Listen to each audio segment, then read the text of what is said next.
Good morning, children. Today I am going to explain the lesson social science lesson number 18. Each one is unique. So in this lesson we learn about the different peoples and different talented peoples and different qualities of persons you find in our society or in our country or in the world. So they have their own qualities, own talents, own personalities. So these personalities and special talents and skills got a recognition in the world. How they recognized? Who helped them? How did he become a recognized in the world? What are his background? Who encouraged give them? So these are all the things we know in the society. No. So recognition, each one is unique. So in this lesson we learn about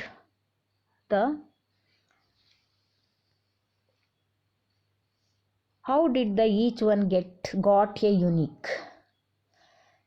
How did each one become a unique? So in this lesson there is a conversation between the students, friends. So I read this lesson first and then I explain. Understood? All of you open the page number 162. So there is a conversation. Children in especially in school level there is one of the competition held in primary and high school level, that is Pratibha Karanji. So in conversation also the students conversation between the how they participation in the competition. Understood? I read the lesson. You see. Pratibha Karanji is going to be held in Lata's school next week. Teachers decided to conduct a various competition for the students on that day. List of the competition was displayed on the notice board. After the school hours, Lata and her friends started discussing about their participation in the competition. Lata, Raju, you draw the pictures well. Register your name for drawing competition. Raju, Lata, you have melodious voice. Why do not you participate in the singing competition? Mohammed, Rita, you make a clay models. You are best person to participate in that competition. Rita, Mohammed, act excellently. Lata, why cannot he participate in the drama competition? So they discussed among themselves and decided about the participation in the competition. So what do you understand about this? Children, ಏನು ಗೊತ್ತಾಯ್ತು ಇದರಿಂದ? ಪ್ರತಿಭಾ ಕಾರಂಜಿ ಅನ್ನುವುದು ಲತಾ ಅವರ ಸ್ಕೂಲ್ನಲ್ಲಿ next ವೀಕಲ್ಲಿ ಇದೆ ಅನ್ನೋದು ಗೊತ್ತಾಗುತ್ತೆ.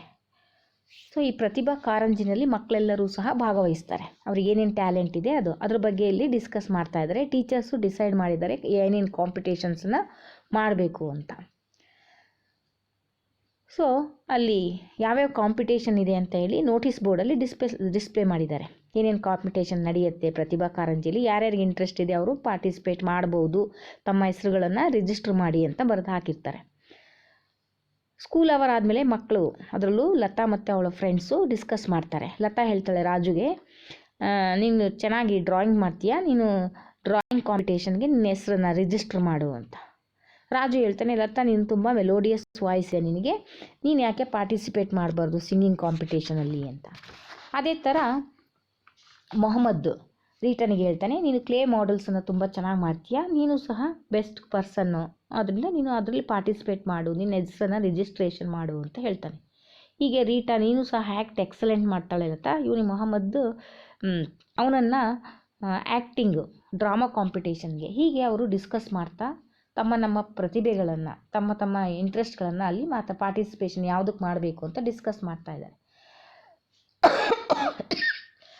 ಸೊ ಯಾರಿಗೆ ಯಾವ್ದು ಇಂಟ್ರೆಸ್ಟ್ ಇದೆ, those who are interested in their competition, they register their name. Understood? So here children, there are some questions are given. Which competition did Lata and Raju decide to participation in? Lata ಮತ್ತು ರಾಜು ಯಾವ ಒಂದು ಪಾರ್ಟಿಸಿಪೇಷನ್ಗೆ ಹೆಸರನ್ನು ಕೊಡ್ತಾರೆ? Raju drawing competition, Lata singing competition. Which competition? Lata give their name for singing competition. Raju decided to participate in drawing competition. What is Rita suggests that Mohammed to do in the competition? Rita ಮೊಹಮ್ಮದ್ಗೆ ಯಾವುದಕ್ಕೆ compete ಮಾಡಲಿ ಅಂತ ಹೇಳ್ತಾಳೆ? Drama competition. Which competition? Drama. Why did Mohammed suggest the clay modelling for Rita? ರೀಟನಿಗೆ ಯಾಕೆ ಹೇಳ್ದ ನೀನು clay model ಮಾಡಲಿ ಅಂದರೆ because she is a best person to make a clay models. So he suggests to clay modeling for Rita. So in which competition do you want to participate in the Pratibha Karanji in your school? In some school there are so many school they decided to conduct the Pratibha Karanji. So the students give their names. So what do you understand about this? Why did this competition held in the school? ಯಾಕಾಗುತ್ತೆ ಇದು ಒಂದು ಸ್ಕೂಲ್ನಲ್ಲಿ ಅಂದರೆ ಮಕ್ಕಳಲ್ಲಿ ಯಾವುದು talent ಇದೆ ಅದನ್ನು ಗುರುತಿಸುವುದಕ್ಕಾಗಿ find out ಮಾಡಲಿಕ್ಕೆ ಸ್ಕೂಲಿನಲ್ಲಿ ಮಕ್ಕಳನ್ನು ಈ ರೀತಿ ಕಾಂಪಿಟೇಷನ್ಗಳನ್ನು ಸ್ಪೆಷಲ್ ಟ್ಯಾಲೆಂಟನ್ನು ಅಬ್ಸರ್ವ್ ಮಾಡಿ ಅವರಲ್ಲಿರುವಂಥ ಟ್ಯಾಲೆಂಟನ್ನು ತೋರಿಸಲಿಕ್ಕೆ ಈ ರೀತಿಯ ಕಾಂಪಿಟೇಷನ್ಗಳನ್ನು ಮಾಡ್ತಾರೆ. ಸೊ ನಿಮಗೆ ಗೊತ್ತಾ childrens? So in Karnataka they are so many number of great personalities who are famous in their fields. The opportunities and encouragement they got in their childhood made them so. The achievements for 4 personalities is given here. ನಿಮಗೆ ಗೊತ್ತಾ ಮಕ್ಕಳ, ನಮ್ಮ ಕರ್ನಾಟಕದಲ್ಲಿ they are so many great personality ಹೆಸರುಗಳನ್ನು ನಾವು ಅನೇಕ ಫೀಲ್ಡಲ್ಲಿ ನೋಡ್ತೇವೆ. ಹೇಗೆ ಬಾಯಿತು ಅಂದರೆ ಅವರಿಗೆ ಆಪರ್ಚುನಿಟಿ ಮತ್ತು ಎನ್ಕರೇಜ್ಮೆಂಟ್ ಅವ್ರ ಚೈಲ್ಡ್ಹುಡ್ಡಿಂದನೇ ಅದು ಪಡ್ಕೊಂಡಿದ್ದು ಅವರಿಗೆ ಸಿಗುತ್ತೆ. ಸೊ ಅಂತಹ 4 ಪರ್ಸನಾಲಿಟಿಗಳನ್ನು ನಿಮಗೆ ಇಲ್ಲಿ ಕೊಟ್ಟಿದ್ದಾರೆ. ಯಾರದು? First one doctor Rajkumar. You know the name. Who know them this name? ಎಲ್ಲರಿಗೂ ಗೊತ್ತಲ್ವ ರಾಜ್ಕುಮಾರ್? ಹಿ ವಾಸ್ ಕನ್ನಡದ ಅತ್ಯಂತ ಹೆಸರಾಂತ ನಟ ಅಲ್ವಾ? So doctor Rajkumar became very famous in the Kannada film industry with is acting and singing skill. He is the first Kannadiga who got Dada Saheb Phalke Award. He acted in more than 200 films. Acting was gift from his father. He acted in the plays at the age of 8 as a child actor. So Dr. Rajkumar was very famous Kannada actor. Kannada actor. He is singing well and also he was famous for acting.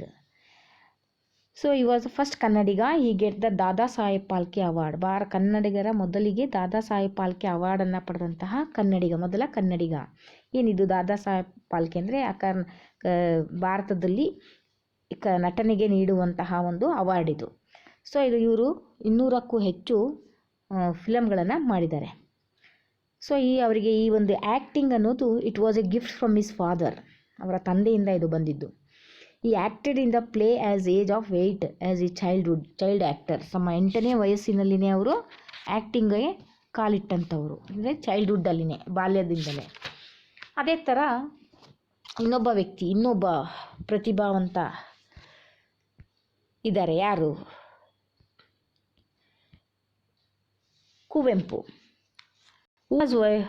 Kuvempu Kuppali Venkatappa Puttappa ಅವರನ್ನು ಕುವೆಂಪು ಅಂತ ಕರೀತಾರೆ. He was born at Kuppali.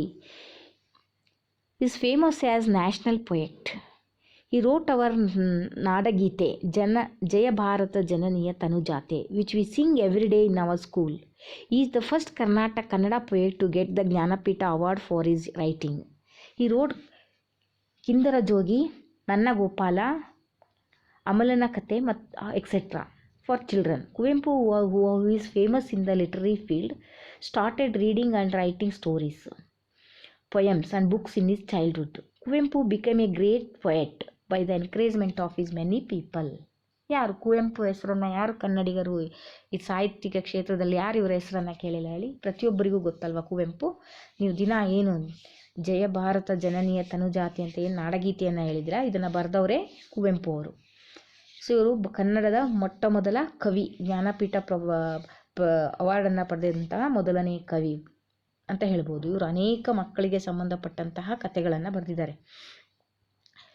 ಈ ಒಂದು ಸಾಹಿತ್ಯಿಕ ಪ್ರೇಮ ಏನಿದೆ ಇವರಿಗೆ, ಸಾಹಿತ್ಯಿಕ ಕಲೆ ಏನಿದೆ ಇವರಿಗೆ ಹುಟ್ಟಿದ್ದು ಚೈಲ್ಡ್ಹುಡ್ಡಿಂದನೇ. ಇವರು ಚಿಕ್ಕಂದಿನಿಂದಲೇ ಬರೆಯುವುದನ್ನು ಮತ್ತು ಓದುವುದನ್ನು ಹವ್ಯಾಸ ಮಾಡಿಕೊಂಡಿದ್ರು. ಚಿಕ್ಕಂದಿನಿಂದಲೇ ಅನೇಕ ಪೊಯಮ್ಗಳನ್ನು, ಪುಸ್ತಕಗಳನ್ನು ಬರೆದಿದ್ದಾರೆ. ಸೊ ಆಮೇಲೆ ಇವರು ನಂತರ ಏನಾದರೂ ಇವರು ಗ್ರೇಟ್ ಪೊಯೆಟ್ ಆದರು. ಸೊ ಅವರಿಗೆ by the encouragement by many people, ಇವರಿಗೆ ಅನೇಕ ಜನರು ಇವರಿಗೆ ಎನ್ಕರೇಜನ್ನು ಕೊಟ್ಟಿರೋದ್ರಿಂದ Kuvempu become a great poet.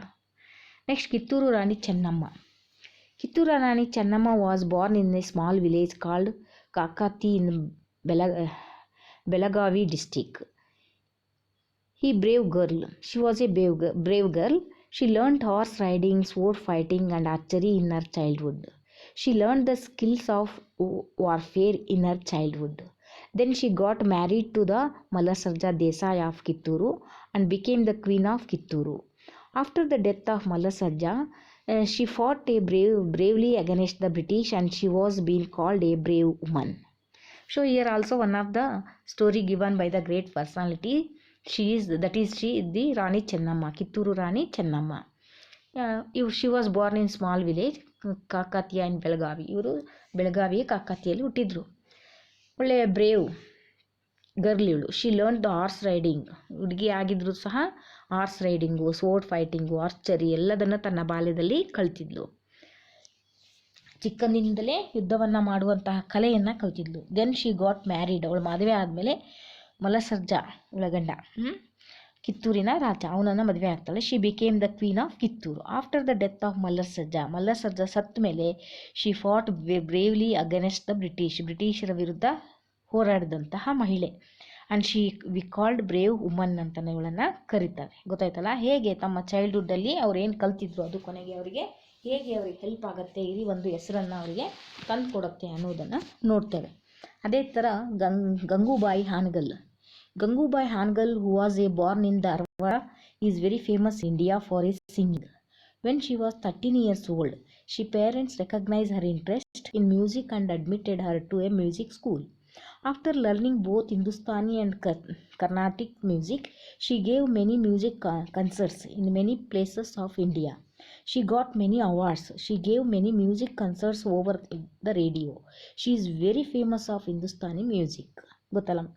So Gangubai Hangal ಹೆಸರನ್ನು ಸಹ ಯಾರು ಕೇಳಿಲ್ಲ, ಇವಳು ಸಹ ಫೇಮಸ್ ಹಿಂದೂಸ್ತಾನಿ ಸಂಗೀತವನ್ನು ಬಗ್ಗೆ ತನ್ನದೇ ಆದಂಥ ಕೊಡುಗೆಯನ್ನು ನೀಡಿದ್ದಾಳೆ ಸಿಂಗಿಂಗಲ್ಲಿ. ವೆನ್ ಶಿ ವಾಸ್ 13ನೇ ವರ್ಷದ ವಯಸ್ಸಿನಲ್ಲಿನೇ ಅವಳು ಪೇರೆಂಟ್ಸ್ ಅವಳ ಒಂದು ಪ್ರತಿಭೆಯನ್ನು ಗಮನಿಸಿ ಅವಳಿಗೆ ಮ್ಯೂಸಿಕ್ಕಿಗೆ ಅಡ್ಮಿಷನ್ ಮಾಡ್ತಾರೆ. After learning Hindustani and Carnatic, ಇವಳು ಅನೇಕ ಕಡೆ ಹಿಂದೂಸ್ತಾನಿ ಬಗ್ಗೆ ರೇಡಿಯೋಗಳಲ್ಲಿ ಭಾರತದ ಅನೇಕ ಪ್ಲೇಸ್ಗಳಲ್ಲಿ ತನ್ನ ಸಂಗೀತವನ್ನು ಪ್ರದರ್ಶನವನ್ನು ಮಾಡಿ ತನ್ನ ಅನೇಕ ಅವಾರ್ಡ್ಗಳನ್ನು ಕೊಟ್ಟಂಥವಳು. ಸೊ ಹೀಗೆ many people have become great because their special talents and skills. Understood? The famous for their special qualities and skills, they got their special place in the world, in the history. Understood? So there are so many poets, artists, scientists, singers, social reformers are in Karnataka. Understood? So these are all important personalities we see in our society. Understood, children? I think all of you understand about this lesson. In the next class I will continue. Till now, take care. Goodbye.